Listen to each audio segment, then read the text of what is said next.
Israel's war to defeat Hamas has united a nation that had appeared deeply divided in recent months over the government's judicial reform plan. But now, an organization that had been leading protests against that reform is switching gears to help soldiers bracing for the fight of their lives, as well as aiding the hundreds of thousands of families displaced by the war. With so many people displaced by this war throughout Israel, particularly in the area around Gaza, the need for donated items, food, clothing, and other things like that is really, really high. So this organization, Brothers and Sisters in Arms, is taking in donations from across Israel and around the world as well. Noam Lanir is the director of this operation. How many people do you think you're serving here, Noam? We are serving hundreds of thousands.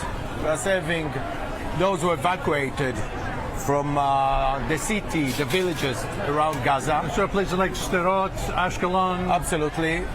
And those who hardly survived from Be'eri, Faraza, from the kibbutzim, the villages around the road.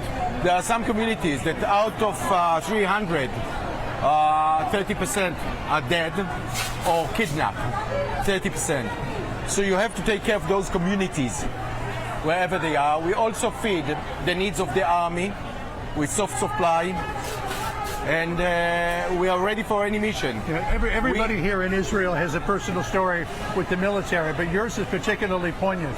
Your father was a very famous pilot in the Israeli Air Force. He was captured in the Yom Kippur War. That is correct. My father, Avi Lanir, was a squadron commander of Squadron 101. 2 days ago, it was 50 years that his airplane hit.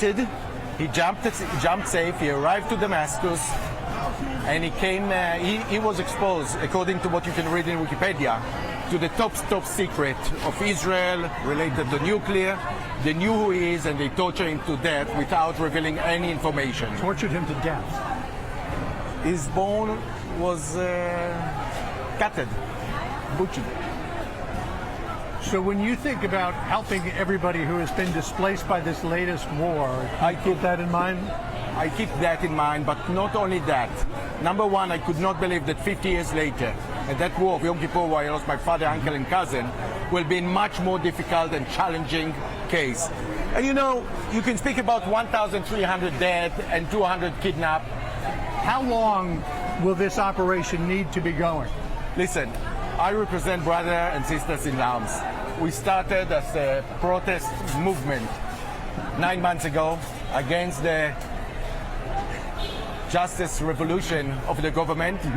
At the moment that this war started, we changed to be the leading aid organization. We have 15,000 volunteers here, but in many, many other locations. In the south, they are distributing food and needs to the houses, collecting people, collecting animals. We are serving the cows in the villages that left.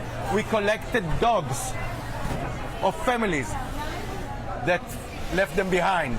We collected all the dogs. It's the best. I could not believe. And you know, I can't sit at home, watch news. I lost so many friends. I lost so many friends of my kids, that if I sit at home, do nothing, I'll get mad. So you feel like you have to give back?